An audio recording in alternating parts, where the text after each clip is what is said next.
एक इंसान की 10 पत्नियां होती हैं, लेकिन वो 10 की 10 पत्नियां उसके लिए बेकार होती हैं, क्योंकि उसकी वासना की हवस को वो नहीं मिटा सकती। उसकी भूख जो होती है वासना की, उसे वो शांत नहीं कर सकती। वो तो उसकी वासना की जो भूख होती है, उसकी जो हवस की भूख होती है, उसे तो सिर्फ एक गधी ही मिटा सकती है। वो अपनी 10 औरतों को छोड़ के गधी के साथ नाजायज संबंध बनाया करता था। और जब राजा को पता लगा जो हुआ, आओ जानते हैं इस सच्ची घटना में। आदाब, नमस्कार, सत श्री अकाल। मेरा नाम जावेद खान। मैं फिर से हाजिर हुआ हूँ आपके सामने एक अजीबोगरीब दिल दिला देने वाली कहानी। ये कहानी पुराने ज़माने की है, जब राजाओं का दौर हुआ करता था। एक राजा था जो अपने दरबार में बैठा हुआ था और फरियादियों की फरियाद सुन रहा था। यानी कि लोग आ रहे थे और अपनी शिकायतें उसके सामने रख रहे थे। वो उनकी शिकायतों को सुन रहा था और उनका निवारण कर रहा था। ऐसे ही करते करते जब दोपहर हो जाती है तो उसके सामने 4 सैनिक आके खड़े हो जाते हैं। वो सैनिक नहीं, उसके जासूस होते हैं।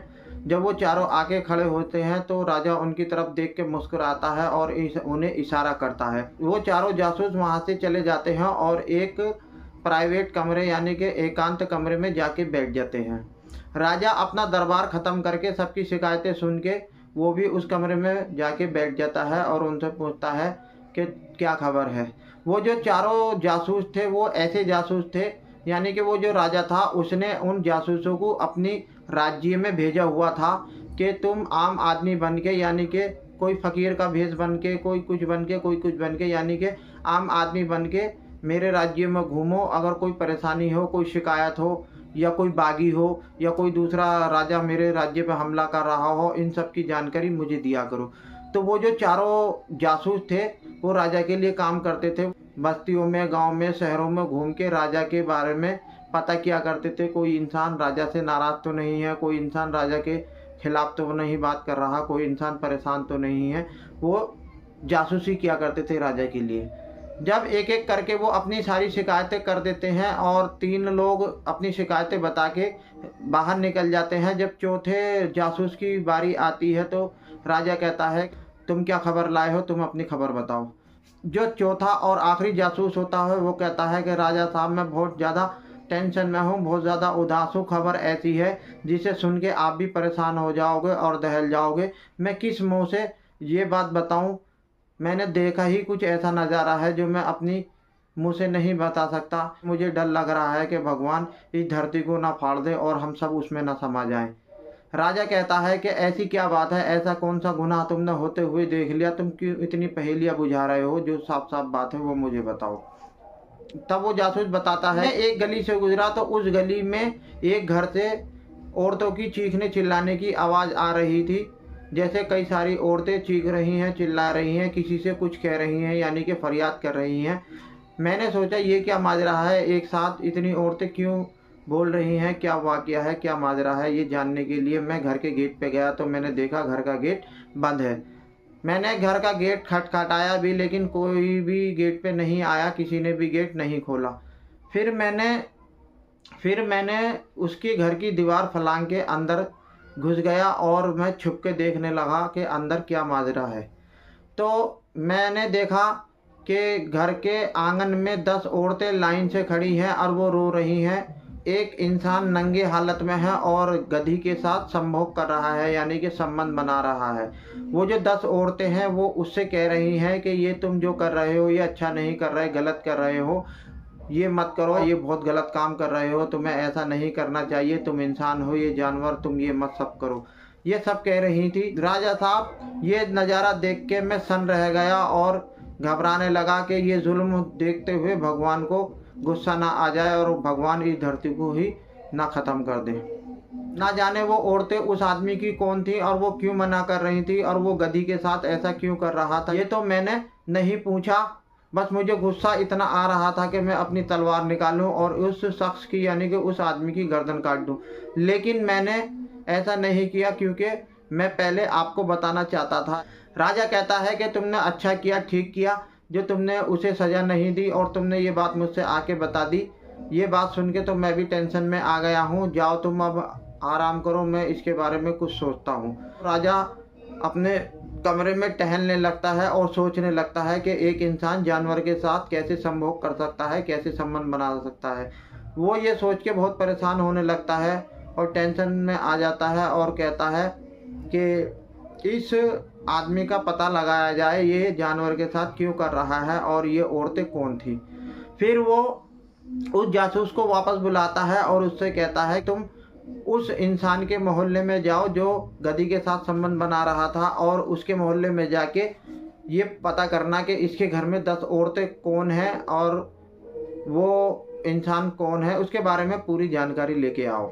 जासूस जाता है और मोहल्ले में पता करके आता है तो वो जो 10 औरतें थे वो उसी इंसान की, यानी कि जो गधी के साथ संबंध बना रहा था उसी इंसान की पत्नियां थी, यानी कि उनने 10 शादियां की थी। जासूस राजा से आके बता देता है कि वो जो औरतें थी, जो 10 की 10 औरतें उसी आदमी की पत्नियां हैं, उसने उन औरतों से भी शादी की है। तो राजा परेशान हो जाता है, सोचता है कि जब उसकी 10 पत्नियां हैं तो वो अपनी पत्नियों को छोड़ के गधी के साथ संबंध क्यों बनाता है। फिर राजा कहता है कि ठीक है, अब तुम जाओ, मैं कुछ सोचता हूँ। फिर राजा सोचने लगता है कि क्या करना चाहिए। फिर सोचते सोचते उसके दिमाग में एक प्लान आता है और वो अपने नौकर को बुलाता है और उससे कहता है कि जो शाही हकीम है उसे बुलाया जाए। नौकर भागा भागा जाता है और शाही हकीम को बुला के लाता है। जब शाही हकीम आ जाता है और राजा की खिदमत में आके आदाब बजा लाता है और राजा से कहता है कि सरकार, मुझे आपने क्यों याद फरमाया, बताइए क्या काम है। तब राजा उस हकीम से कहता है कि एक शख्स है, यानी कि एक इंसान है जो जानवर यानी कि गधी के साथ संबंध बना रहा है, जबकि उसकी 10 औरतें हैं। मैं अगर चाहूँ तो उस इंसान को पकड़वा के गर्दन कलम करा सकता हूँ, उसको फांसी चढ़वा सकता हूँ, उसकी गर्दन कटवा सकता हूँ, मैं उसे कोई भी सज़ा दे सकता हूँ। लेकिन मैं नहीं चाहता कि मैं उसे सज़ा दे दूँ और उसकी जो 10 औरतें हैं वो विधवा हो जाएं और वो बेसहारा हो जाएं, वो परेशान हो जाएं। मैं ये चाहता हूँ कि वो इंसान जानवर के साथ संबंध ना बनाए, वो इंसान सुधर जाए और अपनी बीवियों के साथ, यानी कि अपनी पत्नियों के साथ अच्छे से रहे और खुश रहे, और वो जो उसके अंदर बुरी आदत है जानवर के साथ संबंध बनाने की, वो भी छूट जाए। राजा कहता है जानवर के साथ इंसान जब संभोग करता है, संबंध बनाता है, तो इससे भगवान बहुत ज़्यादा नाराज़ होते हैं। कि पुराने ज़माने में एक शहर हुआ करता था, यानी कि एक राज्य हुआ करता था, वहाँ पे इंसान को छोड़ के, औरतों को छोड़ के जानवरों के साथ संबंध बनाने लगे थे। भगवान ने गुस्से में आके पत्थरों की बारिश कर दी थी और वो जो शहर था जहाँ जानवरों के साथ संबंध बनाया जाते थे, वो पूरा शहर तबाह हो गया था। मैं भी डरता हूँ कि कहीं भगवान को गुस्सा ना आ जाए और हमारे शहर को भगवान पत्थर बरसा के ख़त्म ना कर दे, और मैं ये भी नहीं चाहता कि उसकी औरतें विधवा हो जाएं। तो हकीम कहता है कि राजा साहब क्या किया जाए, बताइए। तब वो राजा कहता है कि मैं ये चाहता हूँ कि वो जिस गधी के साथ संबंध बनाए तो उसे ऐसी बीमारी लग जाए जिससे उसके शरीर में इन्फेक्शन हो जाए और वो उस गधी से नफरत करने लगे। तो हकीम कहता है कि ठीक है राजा साहब, ये आसान है, ये दवाई तो मैं तैयार कर दूंगा। तो राजा कहता है लेकिन उस दवाई से वो आदमी मरना नहीं चाहिए, ना ही उसे ऐसी बीमारी लगे जो वो कभी ठीक ना हो। राजा कहता है हकीम से कि तुम ऐसी दवाई बनाना कि जिससे पहले तो उसे इन्फेक्शन हो जाए और दोबारा उसे दवाई देने से वो ठीक हो जाए। हकीम कहता है कि ठीक है राजा साहब, मैं ऐसा ही करूँगा। हकीम दवाई बनाने के लिए चला जाता है। फिर राजा अपने वजीर को बुलाता है और उससे कहता है मुझे एक गधी चाहिए जो अभी नई नई जवान हुई हो और अनछुई हो, जिसे किसी गधे ने छुआ ना हो, और मुझे एक फटे पुराने कपड़े चाहिए, यानी कि फ़कीरों का लिबास चाहिए। वजीर ये बात सुन के हैरान हो जाता है और पूछता है कि राजा साहब, ये सब चीज़ों की क्या ज़रूरत है। तो राजा उसे डांट देता है, कहता है कि तुम अपने काम से काम रखो, जो मैं मंगा रहा हूँ तुम मुझे ला के दो, जो मुझे करना है वो मैं करूँगा। जब वजीर कपड़े और गधी राजा को ला के दे देता है तो राजा उन फटे पुरानों कपड़ों को पहन लेता है और वो जो गधी होती है उस गधी को हकीम से दवाई खिला देता है और उस गधी के अंदर इन्फेक्शन पैदा हो जाता है। और उस गधी पे बैठ के वो राजा निकल पड़ता है उस गली की तरफ जिस गली में वो इंसान रहा करता था जो गधी के साथ संबंध बनाया करता था। जब वो राजा गधी पे बैठ के उस इंसान के घर की तरफ जा रहा था, यानी कि उसके घर के सामने से निकल रहा था, तो वो जो इंसान था जो गधी के साथ संबंध बनाता था वो अपने घर के गेट पे, अपने घर के आगे बैठा था। तो राजा को देखता है कि एक इंसान है जो फटे हाल कपड़ों में है और एक बहुत ही खूबसूरत गधी पे बैठ के आ रहा है। तो उसका गधी पे दिल आ जाता है और वो सोचने लगता है ये जो गरीब आदमी है इससे ये गधी मैं ले लूँ। तब वो इंसान खड़ा होता है और राजा से कहता है कि तुम कौन हो और कहाँ जा रहे हो? तुम्हारे हालात तो फटे पुराने हैं, बहुत बुरे हैं। मुझे लगता है कि तुम्हारे पास खाने पीने के लिए भी पैसे नहीं हैं। अगर तुम चाहो तो इस गधी को बेच दो, मैं तुम्हारी ये गधी खरीद लूँगा। तब राजा कहता है कि नहीं, मैं अपनी गधी नहीं बेचूंगा, ये गधी मेरी बहुत काम की है। और भाई तुम मुझे क्यों रोक रहे हो? तुम अपना काम करो, मैं अपना काम करने जा रहा हूँ। तो वो इंसान कहता है कि ठीक है, तुम अपनी गधी नहीं बेचना चाह रहे, कोई बात नहीं, मैं और कोई गधी ले लूँगा, तुम अपने काम से चले जाओ। राजा ये कह के आगे बढ़ जाता है और वो पीछे देखने लगता है कि शायद ये इंसान वापस आएगा और मेरे रिक्वेस्ट करेगा, मुझसे मिन्नतें करेगा इस गधी लेने के लिए, तब मैं ये गधी दूंगा। लेकिन वो इंसान राजा के पीछे नहीं आता। तो राजा सोचने लगता है कि जो मेरा प्लान था, जो मेरी सोच थी, वो तो पूरी नहीं हो रही। ये इंसान तो मेरे पीछे आए ही नहीं रहा गधी लेने के लिए। अब मुझे वापस जाके खुद ही इसे गधी बेच देनी चाहिए। फिर राजा अपनी गधी को मोड़ता है और उस इंसान के पास वापस आता है और उससे कहता है कि तुम्हें मेरी गधी पसंद आ गई है, तो ठीक है, मैं अपनी गधी तुम्हें बेचने के लिए तैयार हूँ, तुम मेरी गधी खरीद सकते हो। तो वो इंसान खुश हो जाता है और राजा को उस गधी के पैसे दे देता है और उस गधी को लेके अपने घर में चला जाता है। राजा वहीं दीवार से सट के खड़ा हो जाता है और सुनने की कोशिश करता है, देखता है कि ये घर में जाके क्या करेगा। जब थोड़ी देर हो जाती है उस इंसान को अंदर घर में गए हुए, तो औरतों की चीखने चिल्लाने की आवाज़ आने लगती है। तो राजा गेट पे जाके देखता है तो घर का गेट बंद होता है। तो राजा भी ऐसे ही करता है कि दीवार फांद के अंदर घर में घुस जाता है और देखता है तो वो जो इंसान था, जो राजा की गधी थी, उसके साथ संबंध बना रहा था। और वहाँ पे 10 औरतें खड़ी थी, वो चीख रही थी, चिल्ला रही थी और कह रही थी ये सब मत करो, ये बहुत गलत है। लेकिन वो इंसान नहीं मान रहा था और गधी के साथ संबंध बना रहा था। जब उसे गधी के साथ संबंध बनाते हुए लगभग 2 मिनट हो गए तो वो अचानक से चीखता है, चिल्लाता है और एकदम से पीछे गिर जाता है और तड़पने लगता है। तब राजा भागते हुए जाता है और उससे कहता है कि भाई तुम्हें क्या हुआ, तुम कैसे गिर गए हो और ये जानवर के साथ तुम क्या कर रहे थे? तब वो इंसान दर्द में कराता है और कहता है तुम्हारी ये गधी कैसी है, इसने मुझे बीमार कर दिया और तुम अभी तक यहाँ क्या कर रहे हो, गए ही नहीं। तो राजा कहता है कि मैं जाने वाला था, लेकिन मैं कुछ देर आराम करने के लिए खड़ा हुआ तो तुम्हारे घर से चीखने चिल्लाने की आवाज़ें आने लगी, इसीलिए मैं अंदर आ गया देखने के लिए। लेकिन मैंने जब आके देखा तो तुम एक गधी के साथ संबंध बना रहे हो, संभोग कर रहे हो और ये 10 औरतें तुमसे मना कर रही हो। ये माजरा क्या है, तुम ऐसा क्यों कर रहे हो? तो वो इंसान कहता है कि ये जो तुम्हारी गधी है ये बीमार है, इसने मुझे इन्फेक्शन कर दिया है, अब मैं मर जाऊंगा, बच नहीं सकता। तब राजा कहता है कि तुम मरोगे नहीं, लो ये मेरे पास दवाई है, तुम इसे खा लो, अभी तुम्हारा दर्द ठीक हो जाएगा। तो वो इंसान राजा से दवाई लेके खा लेता है और उसे आराम आ जाता है, यानी कि वो ठीक हो जाता है। फिर वो इंसान राजा से कहता है कि तुम कौन हो? तो राजा कहता है कि मैं तो एक फ़कीर हूँ, गरीब इंसान हूँ, लेकिन तुम मुझे पूरी कहानी बताओ कि तुम इन औरतों को छोड़ के इस जानवर के साथ क्यों सम रहे हो और ये औरतें कौन हैं?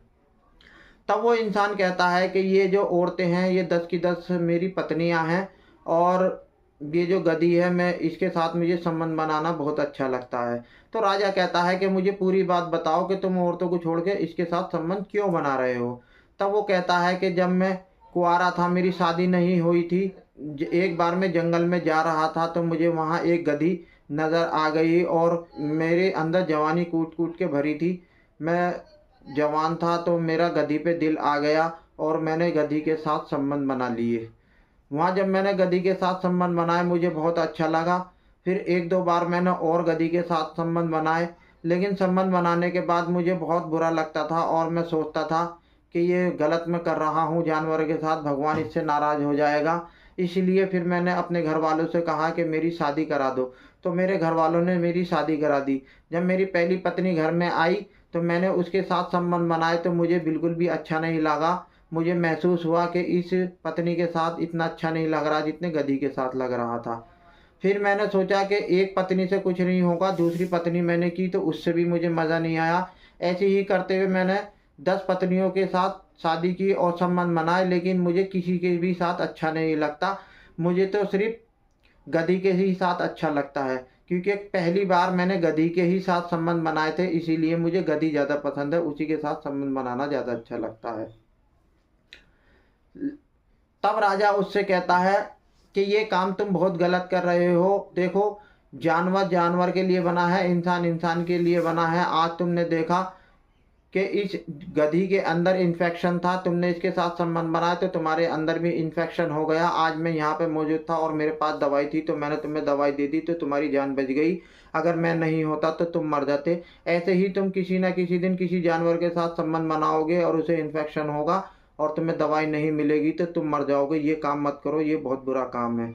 तब वो इंसान कहता है कि ठीक है, तुम सही कह रहे हो, अब मुझे अपनी गलती का एहसास हो गया है और अब मैं कसम खाता हूँ आज के बाद मैं कभी भी जानवर के साथ संबंध नहीं बनाऊंगा और मैं अपनी हवस को अपने कंट्रोल में रखूंगा। मेरी जो पत्नियां हैं सिर्फ इनके ही साथ संबंध बनाऊंगा। फिर वो इंसान कहता है लेकिन तुम मुझे ये तो बता दो कि तुम हो कौन। मुझे तो ऐसा महसूस होता है कि तुम फकीर नहीं हो, तुम कोई और हो। तब राजा अपना लिबास उतारता है, यानी कि अपना चोला उतारता है फकीरों वाला, और उससे कहता है मैं तुम्हारा राजा हूँ और तुम्हारे बारे में मुझे पता लगा था कि तुम गधी के साथ संबंध बनाते हो तो मुझे बहुत बुरा लगा। मैं चाहता तो तुम्हें मरवा भी सकता था, तुम्हारी गर्दन भी उतरवा सकता था, तुम्हें फांसी भी दिला सकता था, लेकिन मैंने सोचा कि तुम्हारी पत्नियों का क्या होगा, उनकी मांग उजड़ जाएगी, वो विधवा हो जाएंगी। तो इसीलिए मैंने सोचा कि तुम्हें राह राज पे लाना चाहिए, यानी कि सीधे रास्ते पे लाना चाहिए और सुधार देना चाहिए, तुम्हें मारना नहीं चाहिए। तब वो इंसान राजा के पैरों में गिर जाता है और अपनी गलती की माफ़ी मांगने लगता है और वो इंसान फिर सुधर जाता है और अपनी पत्नियों के साथ हंसी खुशी अपनी ज़िंदगी गुजारने लगता है। डियर फ्रेंड, पहले जो राजा होते थे वो ऐसे ही होते थे कि उनके राज्य में कोई इंसान परेशान हाल होता था तो वो अपना लिबास बदल के उस इंसान की मदद कर दिया करते थे और रातों को निकल के जाते थे और अपने राज्य में घूमा करते थे, देखा करते थे कि कोई इंसान परेशान तो नहीं है, कोई किसी पे जुल्म तो नहीं कर रहा, कोई इंसान दर्द में तो नहीं है, तकलीफ में नहीं है। ये सब जाना करते थे, घूमा करते थे। ये वीडियो आपको कैसी लगी? अगर ये वीडियो आपको अच्छी लगी हो तो प्लीज़ मेरी वीडियो को लाइक करें, चैनल को सब्सक्राइब करें और जो भी आपको इस वीडियो में अच्छा लगा हो तो प्लीज़ कमेंट करें। जय हिंद, धन्यवाद।